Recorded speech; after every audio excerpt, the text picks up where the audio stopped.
I love Chappell Roan's music as any other queer person naturally does. I believe that she is a breath of fresh air, and her album, The Rise and Fall of the Midwest Princess, has been in constant rotation since last year. With that being said, I want to talk about Chappell Roan's turbulent relationship with fame, the music industry, and the public. In today's video, I will be talking about her constant struggle between authenticity and likability, and how her unapologetic persona and lack of media training could potentially get her into trouble with the general public.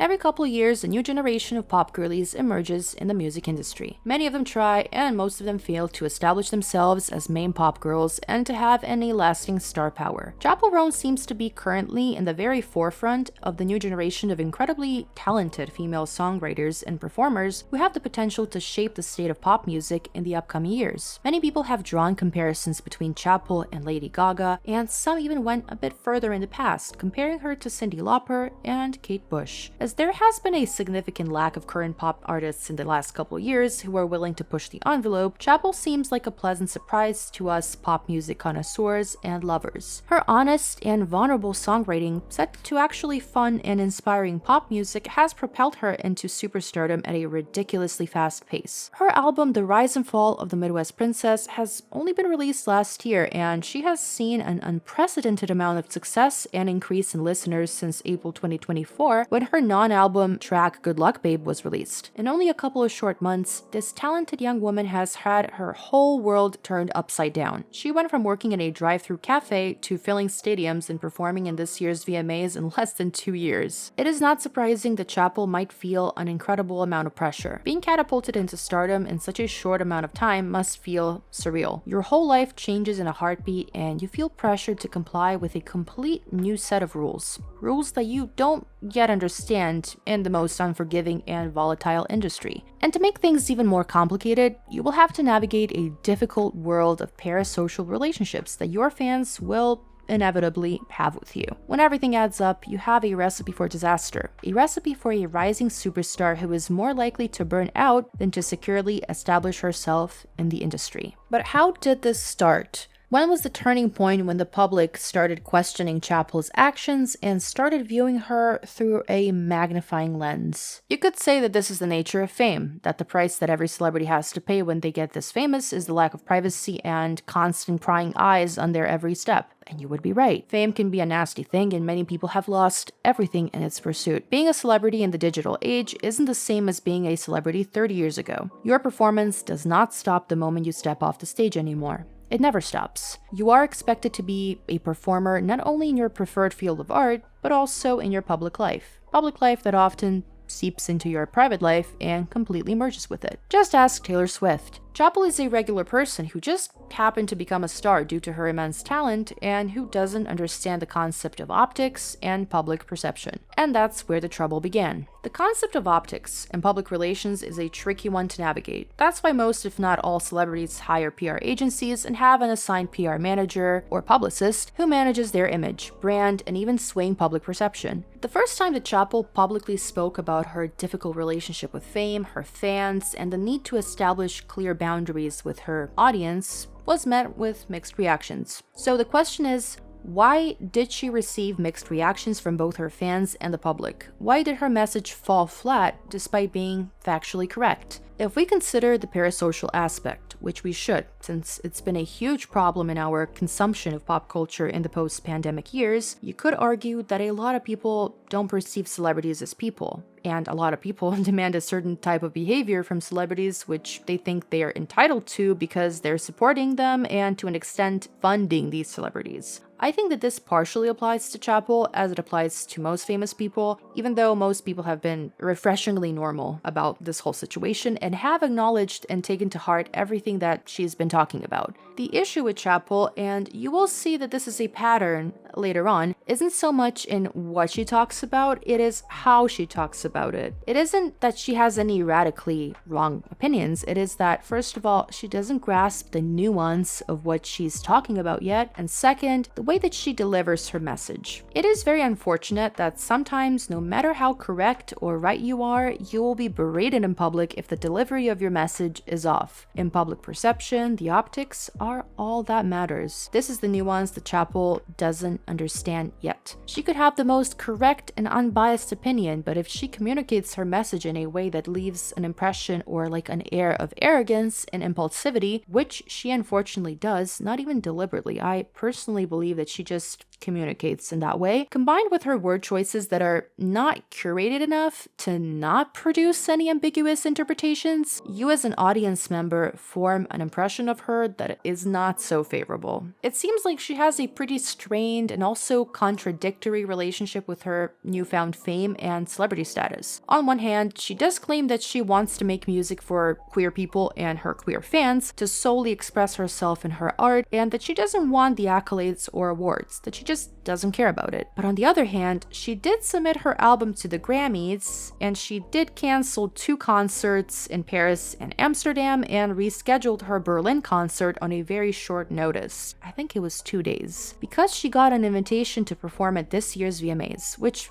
understandably pissed off a lot of her fans. She's claiming to not want fame, but at the same time, the fame seems very alluring to her. She wants the fame under her own conditions, but doesn't know the rules of the game and often acts misguided and naive. Her biggest strengths as a songwriter and performer are being overshadowed by her lack of media training and her no-filter approach, and she would benefit greatly if she had a good team that would just guide her through this turbulent and transitional period. Even though she's only been a celebrity for a very short amount of time, she has accumulated a significant amount of influence and has been viewed by her fans as some kind of working-class queer messiah who her fans put on a very high but slippery pedestal. Along with her conflicting thoughts about fame, she has also expressed her political opinions and opinions about the upcoming US elections in a set of TikTok videos that went viral not so long ago. I have so many issues with our government in every way, she says. There are so many things that I would want to change, so I don't feel pressured to endorse someone. There's problems on both sides, and I encourage people to use your critical thinking skills. Use your vote. Vote small. Vote for what's going on in your city. The change she wants to see in the US is this election year, she says, instantly is trans rights. They cannot have cis people making decisions for trans people, period. So, hear it from my mouth, if you're still wondering. No, I'm not voting for Trump. And yes, I will always question those in power and those making decisions over other people. Fuck the policies of the right, but also fuck some of the policies on the left. That's why I can't endorse. No way I can stand behind some of the left's completely transphobic and completely genocidal views. So yeah, there are huge problems on both. You know what is right and wrong, and so do I. Fuck Trump for fucking real, but fuck some of the shit that has gone down in the Democratic Party that has failed people like me and you.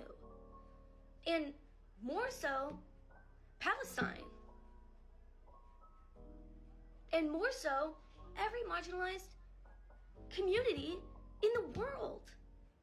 So no, I'm not gonna settle for what the options that are in front of me. And you're not gonna make me feel bad for that. So yeah, I'm voting for fucking Kamala.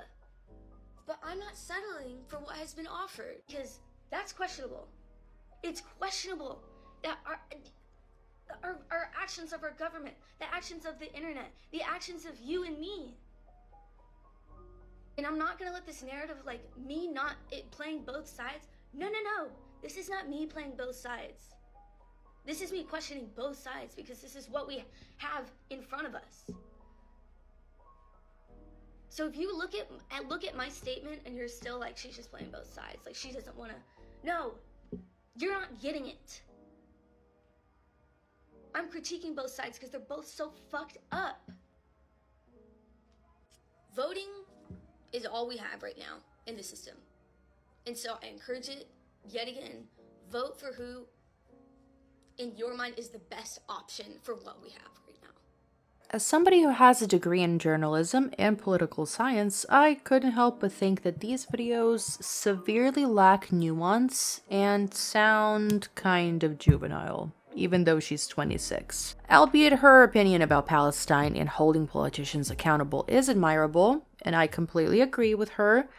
Lack of nuance once again overshadows the fact that she is factually correct, but can't find a way to express it in a way that actually makes sense. Even though she as a performer isn't obligated to make any political statements, and would probably be advised by her publicist to formulate her opinions in a more coherent and less ambiguous way, if she already decided to do so, she should have done some research and tried to understand the complexity of the political system of a country that she lives in. Her stating that the Democrat Party is leftist is not only a ridiculous misunderstanding of the program of this political party, but also a very US-centric and very Gen Z-ified view of politics in general. What is considered left in the US is considered barely center-right in Europe. She has also failed to understand the gravity of the entire political climate in the US and how the political system generally works in the US. Even though the US has its independent or third-party candidates, United States of America is a two-party system and has always been a two-party system. By voting for anybody who doesn't have the political influence, funding, or even enough voters to sway the vote and win the elections is basically a waste of your vote. The two-party system is far from perfect, you can ask the Brits, but it significantly increases efficiency in choosing who to vote for. In turbulent and difficult periods of time, such as this one, where marginalized people have a lot at stake, it is especially irresponsible to claim that because both sides have their issues, we should accept the cynical approach and not act in our best interest. What she, as many other Gen Z voters, also fail to understand is that no candidate or political party is going to be a perfect fit. In politics, you will always need to compromise, and you will have to transform yourself into a rational or strategic voter who will vote according to their interests, if you want to achieve your preferred goals and rights. In this case, where the same LGBTQIA rights that she cares about, women's rights, POC rights, and workers' rights are endangered, I don't think that there can be both sides. As for the foreign politics argument, which in my opinion, is probably the most valid, she needs to understand that out of all the policies the US has had over the years, US foreign policies have always been the most stable and the most unchanging part of the US politics as a whole. US foreign policies are generally the same, with some minor modifications, no matter which presidential candidate sits in the White House. Even though she doesn't owe anybody an endorsement, she should be mindful when making any sweeping political statements and maybe consult a publicist or two who will frame her thoughts in a way that won't be misconstrued by the public. In conclusion, Chappell Roan's rise to fame has been marked by immense talent and authenticity, but her journey also highlights the challenging reality of navigating fame in today's hyper-connected world. Her unapologetic persona and vulnerability resonate deeply with fans, yet her lack of media finesse sometimes leads to mixed reactions. This tension between expressing genuine emotions and managing public perceptions is a difficult balancing act, especially for someone thrust in the spotlight so quickly. While her raw talent and candid approach may serve as both her greatest strengths and vulnerabilities, it's clear that her voice has the potential to shape the future of pop music. However, if she's to sustain her success and navigate the complexities of fame, Chappell will need to embrace the nuances of public image and communication. Taking a similar approach to fame and social media as her peer and colleague Olivia Rodrigo would benefit her in the long run, as she will be able to create meaningful art, but also maintain a stable life-work balance. Only time will tell if she can reconcile her desire for authenticity with the expectations that come with stardom. As always, I'm watching on the sidelines and quietly cheering her on, while also trying to be at the same time critical and understanding. Thanks for watching, see you in the next video.